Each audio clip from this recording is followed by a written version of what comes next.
As students, you are welcome. Now we are going to study past indefinite tense. Past indefinite tense. हम लोग क्रम से एक एक टेंस पढ़ते चल रहे हैं। प्रेजेंट के चारों टेंस पढ़ चुके और अब पास्ट के पढ़ेंगे चारों टेंस। ठीक, वेरी सिंपल। मैंने आपको पहले भी बताया है कि एक टेंस का अगर रूल आपको समझ में आ जाता है तो सारे टेंस के रूल सब वही हैं। तो देखते हैं इसमें क्या है, इसमें कुछ अंतर है या इसमें भी नियम या उसका स्ट्रक्चर सब वही है। एक एग्जाम्पल, ये पहले पास्ट इंडेफिनिट टेंस हम पहचानते कैसे हैं। पास्ट मतलब भूतकाल या बीता हुआ समय, भूतकाल। और ये जो है इंडेफिनिट माने अनिश्चित, भूत या इसको क्या कहेंगे, बीता हुआ समय। कौन सा समय, बीता हुआ समय। और इंडेफिनिट मतलब अनिश्चित और टेंस मतलब काल। काल मतलब समय, मतलब कि बीते हुए समय में किसी क्रिया का होना पता चलता है और उसकी दशा जो है वो अनिश्चित रहती है, तो वो पास्ट इंडेफिनिट टेंस के अंतर्गत आता है। वैसे आपने इसकी एक पहचान और पढ़ी होगी कि वाक्य के अंत में ता था, ती थे, ते थे या आ, ई, ए, आ दिया गया। ठीक, एक पहचान ये भी सब वाक्य की संरचना के आधार पर पढ़ा था आप लोगों ने।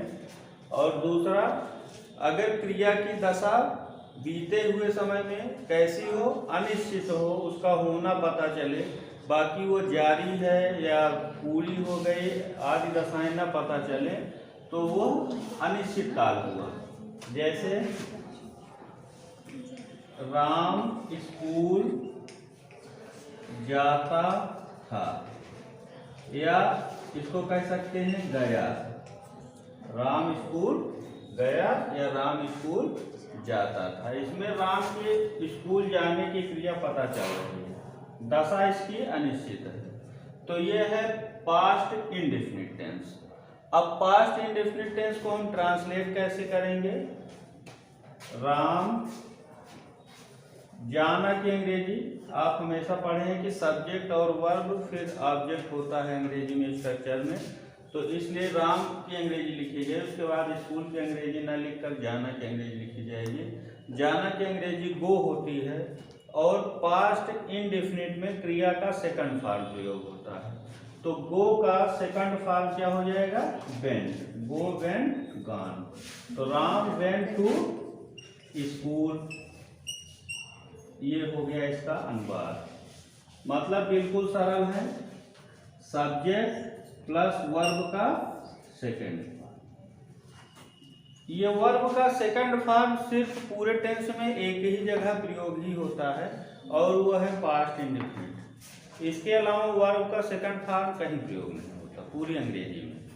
तो ऐसे भी जहाँ तो सेकंड फॉर्म है तो वो पास्ट इंडेफिनिट है। अब इसमें आप कह सकते हैं कि सर बहुत सी क्रियाओं के सेकंड थर्ड एक ही होते हैं, तो हम कैसे पहचानेंगे। तो थर्ड फॉर्म जब भी आएगा उसके साथ और भी कोई सहायक क्रिया रहेगी। जैसे परफेक्ट में थर्ड फॉर्म आता है तो has, have, had, will, have, shall, have, ये सब रहेगा। अकेले थर्ड फॉर्म यूज नहीं होगा।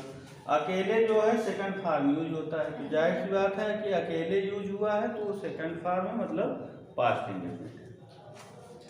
ये हो गया राम वेंट टू स्कूल। ऐसे ही कोई भी, मैं फुटबॉल खेलता हूँ, आई प्ले का second form played football, I played football.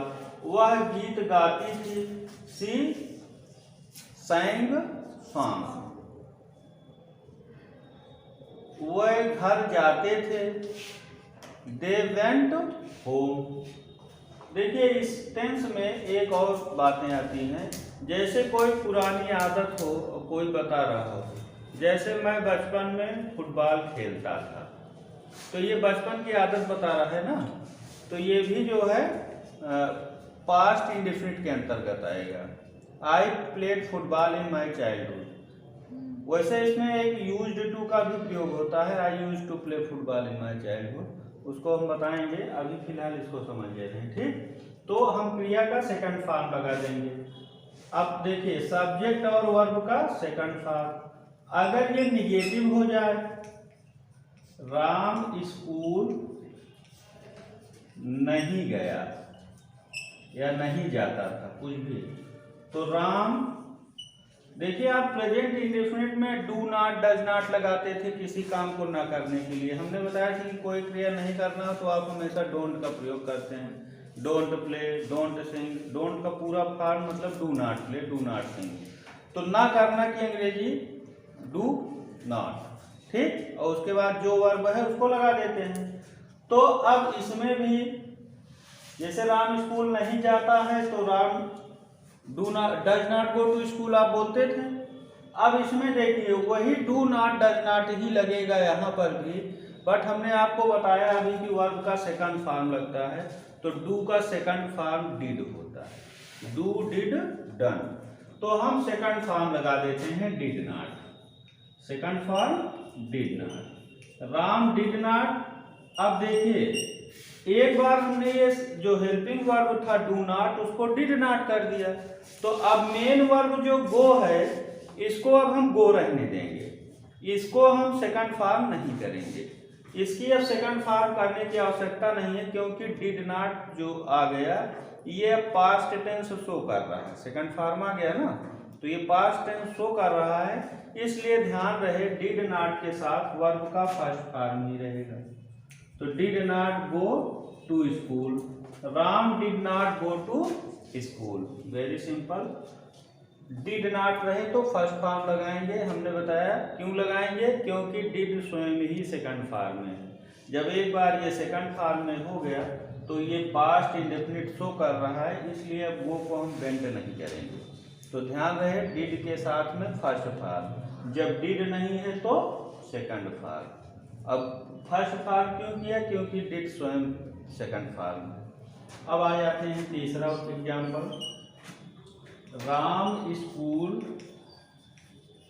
कभी नहीं गया, राम स्कूल कभी नहीं गया, तो इसका हो जाएगा राम, अब कभी नहीं की अंग्रेजी नेवर होती है, राम नेवर। अब नेवर में डिड नॉट तो है नहीं, नेवर में डिड नॉट नहीं है, तो इसलिए गो को हम फिर बेंट कर देंगे, Ram never went to school, Ram never went to school. It's very simple. जब नेवर रहे तो फिर हम सेकंड फॉर्म फिर लगा दिए। क्यों लगा दिए सेकंड फॉर्म, तो वही रीजन, यहाँ पे डिड लगाया था सेकंड कर दिया था, तो इसको हमको सेकंड करने की आवश्यकता नहीं थी, तो यहाँ फर्स्ट लगाया था। अब यहाँ पे कोई सेकंड फॉर्म शो नहीं कर रहा है, तो हमें फिर से मेन वर्ब को सेकंड फॉर्म में करना है, क्योंकि मैंने बताया कि सेकंड फॉर्म करेंगे तभी ये पास्ट इंडेफिनिट शो होगा। तो Ram never went to school. अब चौथा इंट्रोगेटिव सेंटेंस देखते हैं, क्या राम स्कूल जाता था या गया, कुछ भी लिख दीजिए। तो ये क्या की अंग्रेजी, क्वेश्चन मार्क लगा दीजिए, क्या की अंग्रेजी अभी तक आपने नहीं लिखा है। जब भी वाक्य क्या से शुरू होता था तो हमेशा ही सहायक क्रिया को पहले कर दिया जाता था। जैसे डू डज आपने प्रेजेंट इंडेफिनिट में किया था, तो इसमें डिड लगाते हैं तो डिड को हम पहले कर देंगे, डिड राम अब go to school, did Ram go to school. अब पांचवा एग्जाम्पल, अगर प्रश्नवाचक शब्द बीच में आ जाए, राम स्कूल क्यों जाता था, तो अब क्यों की अंग्रेजी पहले सबसे व्हाई, उसके बाद पूरा यही सिस्टम ऊपर वाला ही, फिर डिड लगाएंगे, why did Ram go to school, very simple. देखिए अब इसमें जो है जैसे अभी तक आप करते आए, जब वो प्रश्नवाचक शब्द वाक्य के बीच में आता है तो उसकी अंग्रेजी सबसे पहले रखते हैं।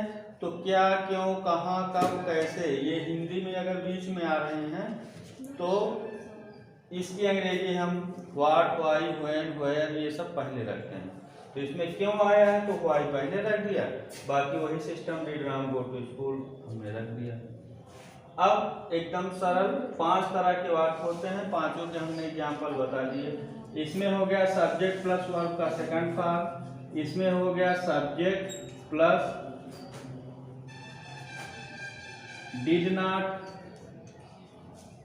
और वर्ब का फर्स्ट फॉर्म, इसमें है subject plus never plus verb का सेकंड फॉर्म, और इसमें है डिड